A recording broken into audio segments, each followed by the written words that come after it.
নমস্কার, আপনারা দেখছেন হাই নিউজ, সঙ্গে রয়েছে আমি ঋতু। শুরু করছি নিউজ টুডে, আর শুরুতে দেখে নেব আজকের হেডলাইন্স।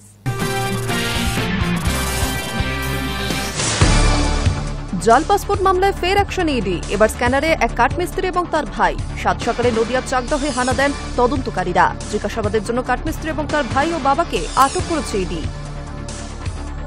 সাত সকালে হরিদেবপুরে মহিলাকে লক্ষ্য করে গুলি। দুই দুষ্কৃতী ওই মহিলার পথ আটকালে কথা কাটাকাটির মাঝে একজন তাকে লক্ষ্য করে গুলি চালায়। ঘটনায় ইতিমধ্যে গ্রেপ্তার অভিযুক্ত।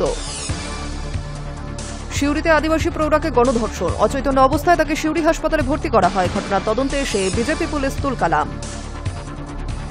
ফের দুর্ঘটনা তেলেঙ্গানায়। সোমবার সকালে ভুল রাস্তা দিয়ে আসা ট্রাকের সরাসরি ধাক্কা সরকারি বাসে। এই ঘটনায় মৃত্যু হয়েছে 16 জনের, আহত অন্তত 10। দলকে শক্তিশালী করতে পথে নামব। তৃণমূলে ঘর ওয়াপসে শোভনের সঙ্গী বৈশাখী। দলে প্রত্যাবর্তনের পরে অভিষেক বন্দ্যোপাধ্যায়ের সঙ্গে বৈঠক করতে গেলেন তারা। দীর্ঘ 7 বছর পর কামব্যাক। বিধানসভা ভোটের আগে তৃণমূলে ঘর ওয়াপসি শোভন চট্টোপাধ্যায় সঙ্গী বৈশাখী বন্দ্যোপাধ্যায়। সোমবার তৃণমূল ভবনে অরূপ বিশ্বাস ও সুব্রত বক্সির হাত থেকে দলীয় পতাকা নেন দুজনেই। দলকে শক্তিশালী করতে পথে নামবেন বলেই জানান শোভন। দলে প্রত্যাবর্তনের পর তৃণমূলের সর্বভারতীয় সাধারণ সম্পাদক অভিষেক বন্দ্যোপাধ্যায়ের সঙ্গে দেখা করতে যাচ্ছেন। কালীঘাটে বৈঠক করার কথা রয়েছে তাদের। ঘরের ছেলে শোভনের ঘরে ফেরা প্রসঙ্গে এদিন অরূপ বিশ্বাস বলেন, মমতা বন্দ্যোপাধ্যায় এবং তৃণমূলের কর্মযজ্ঞে সামিল হওয়ার জন্য তারা আবেদন করেছিলেন। আমাদের সর্বোচ্চ নেতৃত্বে অনুমোদনে সুব্রত বক্সি তাদের হাতে পতাকা তুলে দেন। আসলে শোভন ঘরেরই ছেলে, তিনি আবার ঘরে ফিরলেন। আজ থেকে মমতা বন্দ্যোপাধ্যায়ের সৈনিক হিসেবে তারা কাজও করবেন। সুব্রত বক্সি বলেন, মমতা বন্দ্যোপাধ্যায়ের নির্দেশ অনুযায়ী আমরা শোভন বৈশাখীকে দলে স্বাগত জানাই। বলে রাখা ভালো, মাসখানেক আগে প্রশাসনিক পদে ফিরেছেন শোভন চট্টোপাধ্যায়। নিউটাউন কলকাতা উন্নয়ন পর্ষদ বা এনকেডি এর চেয়ারম্যানের দায়িত্ব দেওয়া হয়েছে কলকাতার প্রাক্তন মেয়রকে। তার আগে বিভিন্ন সময় দফায় দফায় শোভন ও বৈশাখী তৃণমূলের সর্বভারতীয় সাধারণ সম্পাদক অভিষেক বন্দ্যোপাধ্যায় ও দলের সুপ্রিমো মমতা বন্দ্যোপাধ্যায়ের সঙ্গে কথাবার্তা আলোচনাও হয়েছে। এরপরই শোভনকে এনকেডি এর দায়িত্ব দেওয়া হয়। আর এবার তার ফের রাজনীতিতে সক্রিয় হচ্ছেন শোভন চট্টোপাধ্যায়। 7 বছর পর ফের ঘাসফুল শিবিরে ফেরা শোভনকে ভোটের অন্যতম সৈনিকের দায়িত্ব দেওয়া হবে বলেই মত ওয়াকিবহাল মহলের। Hi news Network. তৃণমূলে ঘর ওয়াপসের পরে তৃণমূলের সর্বভারতীয় সাধারণ সম্পাদক অভিষেক বন্দ্যোপাধ্যায়ের সঙ্গে দেখা করেন কলকাতার প্রাক্তন মেয়র তথা এনকেডি এর চেয়ারম্যান শোভন চট্টোপাধ্যায় ও বৈশাখী বন্দ্যোপাধ্যায়। তারপরেই সদ্য দলে যোগ দেওয়া দুই নেতা নেত্রীকে পাশে নিয়ে সাংবাদিক বৈঠক করে তাদের স্বাগত জানালেন ডায়মন্ড হারবারের সাংসদ। তৃণমূলে ঘর ওয়াপসির পরই তৃণমূলের সর্বভারতীয় সাধারণ সম্পাদক অভিষেক বন্দ্যোপাধ্যায়ের সঙ্গে দেখা করেন কলকাতার প্রাক্তন মেয়র তথা এনকেডি এর চেয়ারম্যান শোভন চট্টোপাধ্যায় ও বৈশাখী বন্দ্যোপাধ্যায়। তারপরই সদ্য দলে যোগ দেওয়া দুই নেতা নেত্রীকে পাশে নিয়ে সাংবাদিক বৈঠক করেন ডায়মন্ড হারবারের সাংসদ।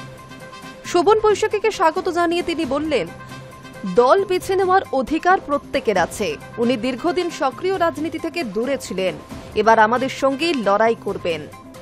2018 সালে তৃণমূলের সঙ্গে দূরত্বের জেরে আচমকাই কলকাতার মেয়র পদ ছেড়েছিলেন শোভন চট্টোপাধ্যায়। 2 দপ্তরের মন্ত্রিত্বও ছেড়েছিলেন তিনি। পরবর্তীতে 2019 সালে বিজেপিতে যোগ দেন তিনি। দলনেত্রী মমতা বন্দ্যোপাধ্যায়ের সঙ্গে তার দূরত্বও বেড়েছিল, যদিও সময়ের নিয়মে বরফ গলেছে। ফের দিদির প্রিয় কানুনের সঙ্গে সম্পর্ক স্বাভাবিক হয়েছে। সম্প্রতি এনকেডি এর চেয়ারম্যান পদের দায়িত্ব পান শোভন চট্টোপাধ্যায়। সোমবার দুপুরে আনুষ্ঠানিকভাবে তৃণমূলে ফিরলেন শোভন চট্টোপাধ্যায় ও বৈশাখী বন্দ্যোপাধ্যায়। এরপরই অভিষেক বন্দ্যোপাধ্যায়ের কালীঘাটের বাড়িতে গিয়ে দেখা করেন তারা। সেখানে আলাপচারিতা শেষে সাংবাদিকদের মুখোমুখি হলেন অভিষেক। বললেন, কে কোন রাজনৈতিক দল করবেন তা বেছে নেওয়ার অধিকার সকলের আছে। ওনারা কয়েক বছর সক্রিয় রাজনীতিতে ছিলেন না। দলনেত্রীর অনুমতিক্রমে দুজনকে দলে ফেরানো হয়েছে। এরপরই কেন্দ্রকে নিশানা করে বাঙালি হেনস্থার প্রতিবাদে সকলকে একসঙ্গে লড়ার ডাকও দেন ডায়মন্ড হারবারের সাংসদ অভিষেক বন্দ্যোপাধ্যায়। প্রসঙ্গত, এদিন প্রত্যাবর্তনের পর শোভন চট্টোপাধ্যায় বলেন, তৃণমূলের সঙ্গে আমার আত্মিক যোগ। ঘরের ছেলে হিসেবে পুনরায় সামিল হলাম। রাস্তায় নেমে আন্দোলন করার জন্য আমার সামর্থ্য মতো তৃণমূলের পাশে থাকব। সুন্দর ঘরকে আমার সমগ্র শক্তি দিয়ে আরও শক্তিশালী করে তুলব। এটা আমার দায়িত্ব, আমার কর্তব্য। Hi news Network. বিকেল ৩টে থেকে সন্ধে ৫টা পর্যন্ত মিছিল করতে পারবে বিজেপি। মিছিল শেষে সংক্ষিপ্ত বক্তব্য রাখতে পারবেন রাজ্য বিধানসভার বিরোধী দলনেতা শুভেন্দু অধিকারী। ১,০০০ লোক নিয়ে মিছিল করা যাবে। আয়োজকদের নিশ্চিত করতে হবে যাতে সাধারণ মানুষের সমস্যা না হয়। পুলিশকে পর্যাপ্ত নিরাপত্তা ব্যবস্থা রাখারও নির্দেশ দিল আদালত। মঙ্গলবার সোদপুর থেকে আগরপাড়া তেঁতুলতলা বাস স্টপ পর্যন্ত বিজেপিকে শর্ত সাপেক্ষে মিছিলের অনুমতি দিল কলকাতা হাইকোর্ট। সোমবার হাইকোর্টের বিচারপতি কৌশিক চন্দ্রের এজলাসে মামলা শুনানি ছিল। এই মিছিলে আপত্তি ছিল রাজ্যের, অনুমতি দেয়নি পুলিশ। তাতেই আদালতের দ্বারস্থ হয় বিজেপি। এদিন বিচারপতি রাজ্যের আপত্তি খারিজ করে দেন, তবে বেশ কয়েকটি শর্ত দিয়েছে আদালত। বিকেল ৩টে থেকে সন্ধে ৫টা পর্যন্ত মিছিল করতে পারবে বিজেপি। মিছিল শেষে সংক্ষিপ্ত বক্তব্য রাখতে পারবেন রাজ্য বিধানসভার বিরোধী দলনেতা শুভেন্দু অধিকারী। ১,০০০ লোক নিয়ে মিছিল করা যাবে। আয়োজকদের নিশ্চিত করতে হবে যাতে সাধারণ মানুষের কোনো সমস্যা না হয়। পুলিশকে পর্যাপ্ত নিরাপত্তা ব্যবস্থা রাখার নির্দেশ দিয়েছে আদালত। আইন শৃঙ্খলা পরিস্থিতি ঠিক রাখতে হবে পুলিশকে। প্রদীপ করের মৃত্যু আর এনআরসি আতঙ্ক, এতে ইতিমধ্যেই কার্যকারণ সম্পর্ক স্থাপন করেছে শাসক দল। তৃণমূলের এসআইআর ঘোষণার পরই এনআরসি আতঙ্কে আত্মঘাতী হয়েছেন প্রদীপ কর। পুলিশের দাবি, দেহের পাশ থেকে উদ্ধার হওয়ার নোটেও সেরকমই লেখা, যদিও সেই নোটের হাতের লেখা নিয়ে হাজারো সংশয় রয়েছে। নমুনা সংগ্রহ করেছে ফরেনসিক টিম। পরিবারের তরফ থেকে আত্মহত্যায় প্ররোচনা দেওয়ারও অভিযোগ দায়ের করা হয়েছে। কিন্তু এসবের ঊর্ধ্বে প্রথম থেকেই বিজেপির তরফ থেকে দাবি করা হচ্ছিল এটা ফলস কেস।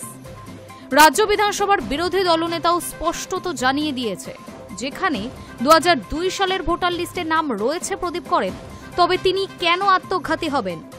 এদিকে দিলীপ ঘোষ এই ঘটনায় খুনের তত্ত্বও খাড়া করেছেন। এই ইস্যুতে মঙ্গলবার সোদপুর থেকে আগরপাড়া পর্যন্ত মিছিল করবে বিজেপি। Hi news network.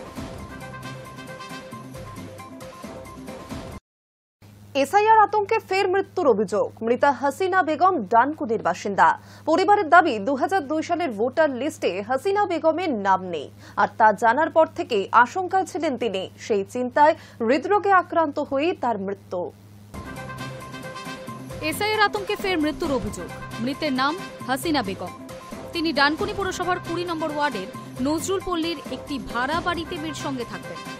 পরিবারের দাবি, ২০০২ সালের ভোটার লিস্টে হাসিনা বেগমের নাম নেই, আর তা জানার পর থেকেই আশঙ্কায় ছিলেন তিনি।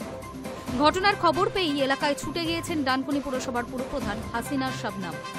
তার দাবি, ২০০২ সালের ভোটার লিস্টে নাম নেই জানার পর থেকেই আতঙ্কিত ছিলেন হাসিনা বেগম। সেই চিন্তায় হৃদরোগে আক্রান্ত হয়েই তার মৃত্যু হয়েছে। শুধু এই মহিলাই নন, এসআইআর আতঙ্কে এলাকার আরও একজন অসুস্থ হয়ে পড়েছেন বলে দাবি ডানকুনি পৌরসভার পুরপ্রধানের।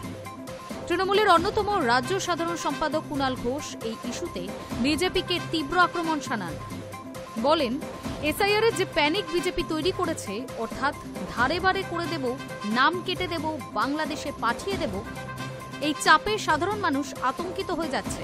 কেউ আত্মহত্যা করছেন, তো কেউ আত্মহত্যার চেষ্টা করছেন, কেউ উদ্বেগজনিত চাপে অসুস্থ হয়ে হৃদরোগে আক্রান্ত হচ্ছেন। এসআইআর যে প্যানিক বিজেপি তৈরি করেছে, অর্থাৎ ধরে বার করে দেব, নাম কেটে দেব, বাংলাদেশে পাঠিয়ে দেব, এই চাপটা সাধারণ মানুষ আতঙ্কিত হয়ে যাচ্ছেন। কেউ আত্মহত্যা করেছেন, কেউ আত্মহত্যার চেষ্টা করেছেন, কেউ উদ্বেগজনিত চাপে অসুস্থ হয়ে হৃদরোগে আক্রান্ত হচ্ছেন। আমরা এর পূর্ণাঙ্গ সমস্ত রকম তথ্য সন্ধান করি। বলে রাখা প্রয়োজন, ইতিমধ্যেই বাংলায় এসআইআর প্রক্রিয়া শুরু করেছে নির্বাচন কমিশন। আগামীকাল মঙ্গলবার থেকেই বাড়ি বাড়ি যাবেন কর্মীরা। এহেন ঘোষণার পরই আত্মহত্যা করেন পানিহাটি এলাকার বাসিন্দা প্রদীপ কর। জানিয়ে রাজ্য রাজনীতিতে শুরু হয়েছে জোর বিতর্ক। এর মধ্যেই ইলামবাজার, পূর্ব বর্ধমানেও এসআইআর আতঙ্কে মৃত্যুর অভিযোগ সামনে এসেছে।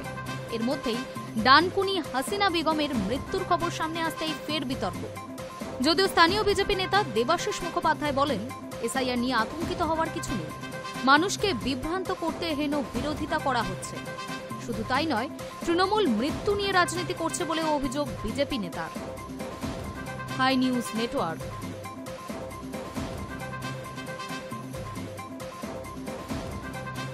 রাজ্যের গর্বের স্বাস্থ্য প্রকল্প স্বাস্থ্যসাথী এবার পৌঁছে গেল এক ঐতিহাসিক সাফল্যের দোরগোড়ায়।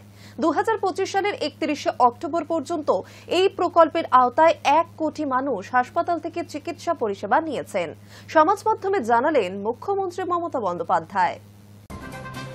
রাজ্য সরকারের তথ্য অনুযায়ী 2025 সালের 31 অক্টোবর পর্যন্ত এই প্রকল্পের আওতায় 1 কোটি মানুষ হাসপাতাল থেকে চিকিৎসা পরিষেবা নিয়েছেন। এই সময়ের মধ্যে 13,156 কোটি টাকার ক্যাশলেস চিকিৎসার সুবিধা পেয়েছেন রাজ্যের সাধারণ মানুষ এবং পুরো অর্থটাই এসেছে রাজ্য সরকারের বাজেট থেকে। মুখ্যমন্ত্রী মমতা বন্দ্যোপাধ্যায় শুক্রবার এক্স হ্যান্ডেলে লিখেছেন, মানুষের বিপদের সময় পাশে আছে পশ্চিমবঙ্গ সরকার। স্বাস্থ্যসাথী প্রকল্প তারই নজির। এই প্রকল্পের আওতায় 1 কোটি মানুষ পরিষেবা নিয়েছেন। টুইটে মমতা বন্দ্যোপাধ্যায় জানিয়েছেন, পশ্চিমবঙ্গের প্রায় 8.5 কোটিরও বেশি মানুষ ইতিমধ্যে এই প্রকল্পের অন্তর্ভুক্ত হয়েছেন। অর্থাৎ রাজ্যের প্রায় প্রতিটি পরিবারই আজ স্বাস্থ্যসাথীর সুরক্ষায় আচ্ছাদিত। সরকারি সূত্রের দাবি, প্রকল্পটি শুধু সংখ্যা নয়, পরিষেবার মানেও এগিয়ে। একটি আধুনিক আইটি প্ল্যাটফর্মের মাধ্যমে হাসপাতালগুলিকে দ্রুত অর্থ প্রদান করা হচ্ছে। ফলে রোগীরা পাচ্ছেন দ্রুত, নির্ভরযোগ্য ও ঝামেলাহীন পরিষেবা। সরকারি ও বেসরকারি দুই ক্ষেত্রেই এই সুবিধা মিলছে সমানভাবে। রাজ্য সরকারের এক আধিকারিক বলেন, আগে যেখানে গরিব মানুষ চিকিৎসা খরচে দিশেহারা হয়ে পড়তেন, সেখানে এখন স্বাস্থ্যসাথী কার্ড থাকলে সেই চিন্তা অনেকটাই কমেছে। প্রসঙ্গত, ক্ষমতায় আসার 5 বছর পর অর্থাৎ 2016 সালে স্বাস্থ্যসাথী প্রকল্পটি চালু করেন মমতা বন্দ্যোপাধ্যায়। 2020 সাল থেকে রাজ্যের প্রতিটি পরিবারকে এর আওতায় আনা হয়। আজ সেই প্রকল্প রাজ্যের স্বাস্থ্য সুরক্ষার প্রতীক হয়ে উঠেছে বলেই দাবি রাজ্য প্রশাসনের। Hi news Network. জাল পাসপোর্ট মামলায় ফের অ্যাকশন ইডি। এবার স্ক্যানারে এক কাঠমিস্ত্রি এবং তার ভাই রাজমিস্ত্রি। সাত সকালে নদিয়ার চাকদহের দুবরা গ্রাম পঞ্চায়েতের পরারি গ্রামে হানা দেন তদন্তকারীরা। কেন্দ্রীয় বাহিনীর জওয়ানদের সঙ্গে নিয়ে ওই গ্রামে যান তারা। জিজ্ঞাসাবাদের জন্য কাঠমিস্ত্রি ও তার ভাই এবং বাবাকে আটক করেছে ইডি। সাত সকালে নদিয়ার এক কাঠমিস্ত্রির বাড়িতে হানা দিল কেন্দ্রীয় সংস্থা ইডি। সোমবার সকালে নদিয়া চাকদা থানার এলাকায় পেশায় কাঠমিস্ত্রি দুই ভাইয়ের বাড়িতে গিয়েছেন কেন্দ্রীয় তদন্তকারীর দলের 4 আধিকারিক। ঘটনাস্থলে উপস্থিত কেন্দ্রীয় বাহিনীও। বাড়ির সদস্যদের জিজ্ঞাসাবাদ করে খতিয়ে দেখা হচ্ছে নথিপত্র। স্থানীয় সূত্রে খবর, চাকদার পরারি গ্রামের বাসিন্দা ওই কাঠমিস্ত্রির নাম বিপ্লব সরকার। সোমবার সকালে বিপ্লব ও তার ভাইয়ের বাড়িতে হাজির হয় তদন্তকারী দল। টিনের ছাউনি দেওয়া বাড়িতে কেন্দ্রীয় সংস্থার হানা দেওয়ার খবর ছড়িয়ে পড়তেই চাঞ্চল্য ছড়ায় এলাকায়। প্রাথমিকভাবে জানা গিয়েছে, ভুয়ো পাসপোর্ট এবং আন্তর্জাতিক হাওয়ালা চক্রের তদন্তের অঙ্গ হিসেবে এই অভিযান চালানো হয়েছে। ইডি সূত্রে খবর, মনে করা হচ্ছে ভারতের জেলে বন্দী পাকিস্তানি নাগরিকদের সঙ্গে চাকদার দুই ভাইয়ের যোগ থাকতে পারে। ভুয়ো নথি দাখিল করে পাসপোর্ট তৈরির চক্রটি প্রথম প্রকাশ্যে আসে গত বছরের শেষে। চলতি বছরের 16 এপ্রিল ওই মামলায় বিরাটি থেকে আজাদ মল্লিক নামের এক ব্যক্তিকে গ্রেফতার করে ইডি। পরে জানা যায়, আজাদ মল্লিক ছদ্মনাম, আদতে ধৃতের নাম আহমেদ হোসেন। আন্তর্জাতিক হাওয়ালা চক্রে টাকা লেনদেনে জড়িত ছিলেন এই আজাদ। বাংলাদেশ থেকে ভারতে এসেছিলেন তিনি। পরে তার কাছ থেকে পাকিস্তানের নথিও উদ্ধার হয়। জানা গিয়েছে তিনি পাকিস্তানের নাগরিক। কাঁচরাপাড়ার একটি ক্যাফে থেকে হাজার হাজার টাকার বিনিময়ে পাসপোর্ট সহ অন্যান্য ভুয়ো নথি বানানোর কাজ করতেন তিনি। আজাদকে জেরা করে পরে ইন্দুভূষণ নামে আরও এক ব্যক্তির খোঁজ পাওয়া যায়। চাকদার বাসিন্দা ওই ব্যক্তিকে গত মাসে গ্রেফতার করেছে এটি। তদন্তকারীদের দাবি, অনুপ্রবেশকারীদের ভোটার কার্ড, আধার কার্ড এবং ভারতীয় নাগরিকত্বের নানা জাল নথি তৈরি করে দিতেন ইন্দুভূষণ। গত 7-8 বছরে অন্তত 300টি ভুয়ো পাসপোর্ট তৈরির নেপথ্যে ছিলেন তিনি। এই ইন্দুকে দিয়েই ভুয়ো নথি তৈরির চক্র চালাতেন আজাদ। ইডি সূত্রে খবর, ধৃতের মোবাইল ফোনের তথ্য যাচাই করে দেখা হয়েছে, ইন্দুভূষণের 2টি মোবাইল থেকে আজাদের সঙ্গে 557 বার যোগাযোগ করা হয়েছিল। সেই ফোনের সূত্র ধরেই এবার খোঁজ মিলল চাকদার বিপ্লব সরকার এবং তার ভাইয়ের। অভিযুক্তদের সঙ্গে ইন্দু আজাদের যোগ রয়েছে বলে দাবি তদন্তকারীদের। তারাও ভুয়ো পরিচয়পত্র বানানোর সঙ্গে যুক্ত ছিলেন কিনা তা খতিয়ে দেখা হচ্ছে। Hi news Network. সাত সকালে হরিদেবপুরে মহিলাকে লক্ষ্য করে গুলি, দুই দুষ্কৃতী ওই মহিলার পথ আটকালে কথা কাটাকাটির মাঝে একজন তাকে লক্ষ্য করে গুলি চালায়। ঘটনায় ইতিমধ্যে গ্রেফতারও হয়েছে এক অভিযুক্ত। সাত সকালে হরিদেবপুরে মহিলাকে লক্ষ্য করে গুলি, গ্রেফতার অভিযুক্ত। বিবাহ বহির্ভূত সম্পর্কের জেরে এই ঘটনা বলে মনে করছে পুলিশ। সোমবার সকাল 6:15 নাগাদ কালীপদ মুখার্জি রোডে বাইকে করে এসে দুই দুষ্কৃতী ওই মহিলার পথ আটকায়। কথা কাটাকাটির মাঝে একজন তাকে লক্ষ্য করে গুলি চালায়। গুলির আগে মহিলার পিঠে। আহতকে প্রথমে এমআর বাঙ্কুর হাসপাতালে নিয়ে যাওয়া হয়, পরে অবস্থার অবনতি হওয়ায় এসএসকেএমে স্থানান্তরিত করা হয় তাকে। গুলিবিদ্ধ মহিলার নাম মৌসুমী হালদার, বয়স 38। প্রাথমিক তদন্তে জানা গিয়েছে অভিযুক্তের নাম বাবলু। বছর 3 ধরে মৌসুমীর সঙ্গে বিবাহ বহির্ভূত সম্পর্কে জড়িয়েছিলেন। বাবলুর স্ত্রী 9 বছর আগে মারা যান, মেয়েরও বিয়ে হয়ে গিয়েছে। সেই সময় থেকে মৌসুমীর সঙ্গে সম্পর্ক রয়েছেন, এমনকি মৌসুমীকে বিয়েও করেছিলেন বলে জানতে পেরেছে পুলিশ। মৌসুমীর একটি ছেলে রয়েছে। ছেলের আপত্তি এবং পারিবারিক অশান্তির কারণে সম্পর্ক থেকে বেরিয়ে আসতে চাইছিলেন মৌসুমী। এই নিয়েই দুজনের মধ্যে ঝামেলা চলছিল বেশ কয়েকদিন ধরে। গত রাতে দুজনের মধ্যে প্রচন্ড অশান্তি হয় বলেও জানান স্থানীয়রা। এরপর সোমবার সকালে মৌসুমী মর্নিং ওয়াকে বেরোলে তার পিছু নেয় বাবলু। স্থানীয় ক্লাবের সামনে মৌসুমীকে লক্ষ্য করে গুলি চালায় সে এবং তারপরই পালিয়ে যায়। পুলিশের অনুমান সম্পর্ক ভাঙায় ক্ষুব্ধ হয়ে হামলা চালায় বাবলু। গুলি লাগার পর এলাকাবাসী ছুটে এসে মৌসুমীকে উদ্ধার করে হাসপাতালে নিয়ে যায়। পালিয়ে গেলেও ঘটনায় বাবলুকে গ্রেফতার করেছে পুলিশ। তদন্ত চলছে। গুলি চালানোয় অন্য কেউ জড়িত ছিল কিনা তাও খতিয়ে দেখা হচ্ছে পুলিশের তরফে। Hi news network. সিউড়িতে আদিবাসী প্রৌঢ়াকে গণধর্ষণ, অচৈতন্য অবস্থায় তাকে সিউড়ি হাসপাতালে ভর্তি করা হয়। সেই সময় তার মুখ ক্ষতবিক্ষত ছিল। ঘটনায় তদন্তে এসে বিজেপি পুলিশ তুলকালাম। প্রার্থনা শেষে বাড়ি ফেরার পথে এক আদিবাসী প্রৌঢ়াকে গণধর্ষণের অভিযোগ। অচৈতন্য অবস্থায় তাকে সিউড়ি হাসপাতালে ভর্তি করা হয়। সেই সময় তার মুখ ক্ষতবিক্ষত ছিল। বিজেপির অভিযোগ, জঙ্গলের মধ্যে 4 জন লোক তাকে তুলে নিয়ে গিয়ে গণধর্ষণ করেছে। নির্যাতিতার পরিচয়, লুটপাটের জন্য মুখ থেতলে দেওয়া হয়েছে। পুলিশ হাসপাতালে গেলেও তাদের গেরুয়া শিবির হেনস্থা করে বলে অভিযোগ। এই ঘটনাকে কেন্দ্র করে সিউড়িতে ব্যাপক উত্তেজনা। চিৎকার শুনে প্রৌঢ়ার খোঁজ শুরু হয়। জঙ্গলের ভিতরে বাড়ি থেকে 8 কিলোমিটার দূরে নির্যাতিতাকে অচৈতন্য অবস্থায় উদ্ধার করা হয়, হাসপাতালে নিয়ে যাওয়া হয়। বিজেপির দাবি, মহিলার যথাযথ চিকিৎসার আগেই পুলিশ তাকে তুলে নিয়ে যায়। সিউড়ির 1 নম্বর মণ্ডল সভাপতি অভিজিৎ দাসের অভিযোগ, চিকিৎসা করার সুযোগ দেয়নি পুলিশ, তার আগেই তাকে তুলে নিয়ে যাওয়া হয়। বাধ্য হয়ে এক জুনিয়র ডাক্তার তার রেফার লিখেই ছেড়ে দেন। গণধর্ষণের অভিযোগে উত্তেজনার মাঝেই দুর্ঘটনাস্থলে পৌঁছায় বিশাল পুলিশ বাহিনী। এরপর ডিএসপি সিউড়ি থানার আইসি হাসপাতালে হাজির হন।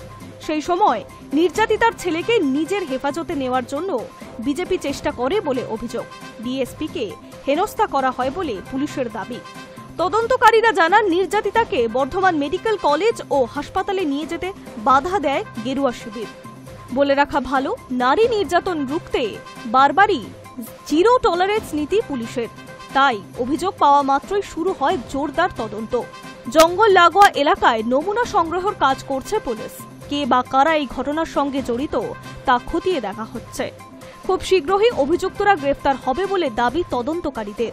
এই ঘটনায় চলছে জোর রাজনৈতিক চর্চা। স্থানীয় তৃণমূল নেতৃত্বের দাবি, এই ঘটনা অত্যন্ত লজ্জাজনক।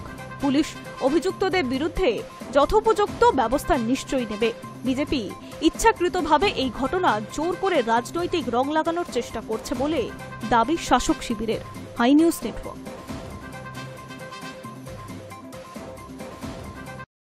এবার নজর রাখবো আবহাওয়ার খবরে। একের পর এক নিম্নচাপ, দোসর ঘূর্ণাবর্ত, যার জেরে নভেম্বরেও ভিজছে রাজ্য। বুধবার থেকে ফের বৃষ্টি দক্ষিণবঙ্গে। আবহাওয়া দফতর বলছে, সোমবার থেকে গোটা দক্ষিণবঙ্গে শুষ্ক আবহাওয়া বজায় থাকবে। একের পর এক নিম্নচাপ, দোসর ঘূর্ণাবর্ত, যার জেরে নভেম্বরেও ভিজছে রাজ্য। আবহাওয়া দপ্তর বলছে, সোমবার থেকে গোটা দক্ষিণবঙ্গে শুষ্ক আবহাওয়া বজায় থাকবে। তবে এর মধ্যেই বঙ্গোপসাগরের ওপরে ফের তৈরি হচ্ছে নিম্নচাপ অঞ্চল, রয়েছে ঘূর্ণাবর্ত। আবহাওয়া দপ্তর বলছে এর জেরে দক্ষিণবঙ্গে সেরকম কোনো প্রভাব না পড়লেও সপ্তাহের মাঝামাঝি সময়ে ফের ভিজবে একাধিক জেলা। আবহাওয়া দপ্তর জানাচ্ছে আগামী 2 থেকে 3 দিন দক্ষিণবঙ্গে কিছুটা কমবে তাপমাত্রা, তবে বর্তমানে বাতাসে প্রচুর পরিমাণে জলীয় বাষ্প থাকার কারণে গুমোট ভাব বজায় থাকবে। আবহাওয়া দপ্তর বলছে সোমবার ও মঙ্গলবার মোটের উপর শুষ্ক আবহাওয়া থাকবে, কোথাও কোথাও মেঘলা আকাশ থাকলেও বৃষ্টি হবে না, বাতাসে জলীয় বাষ্পের পরিমাণও কমবে। বুধবার থেকে ফের বৃষ্টির সম্ভাবনা রাজ্যে। আবহাওয়া দপ্তর জানাচ্ছে বঙ্গোপসাগরে ফের একটি নিম্নচাপ তৈরি হচ্ছে, এর ফলে সপ্তাহের মাঝামাঝিতে উপকূলবর্তী জেলাগুলিতে বাতাসে উপস্থিত জলীয় বাষ্প বাড়বে, যার কারণে ফের বৃষ্টি শুরু হবে। বুধবার থেকে বিক্ষিপ্তভাবে বজ্রবিদ্যুৎ সহ বৃষ্টির সম্ভাবনা রয়েছে দক্ষিণবঙ্গের জেলাগুলিতে, মূলত উপকূলবর্তী জেলাগুলিতে। বুধ ও বৃহস্পতিবার নাগাদ উপকূলবর্তী জেলাগুলিতে বৃষ্টির সম্ভাবনা। বুধবার বজ্রবিদ্যুৎ সহ বৃষ্টির সম্ভাবনা দক্ষিণ 24 পরগনা ও পূর্ব মেদিনীপুরে। এরপর বৃহস্পতিবার বৃষ্টির পূর্বাভাস রয়েছে পূর্ব মেদিনীপুর, উত্তর ও দক্ষিণ 24 পরগনায়। তারপর আগামী শনিবার পর্যন্ত দক্ষিণবঙ্গে আর কোথাও ঝড় বৃষ্টির সম্ভাবনা নেই। সোমবার উত্তরবঙ্গের দার্জিলিং এবং কালিম্পংয়ে হালকা বৃষ্টির সম্ভাবনা রয়েছে। বাকি জেলায় শুষ্ক আবহাওয়া থাকবে। ঝড় বৃষ্টির কোনো সম্ভাবনা নেই বলে জানিয়েছে আবহাওয়া দপ্তর। আগামী শনিবার পর্যন্ত উত্তরবঙ্গের সব জেলাতেই মোটের ওপর শুষ্ক থাকবে। Hi news network.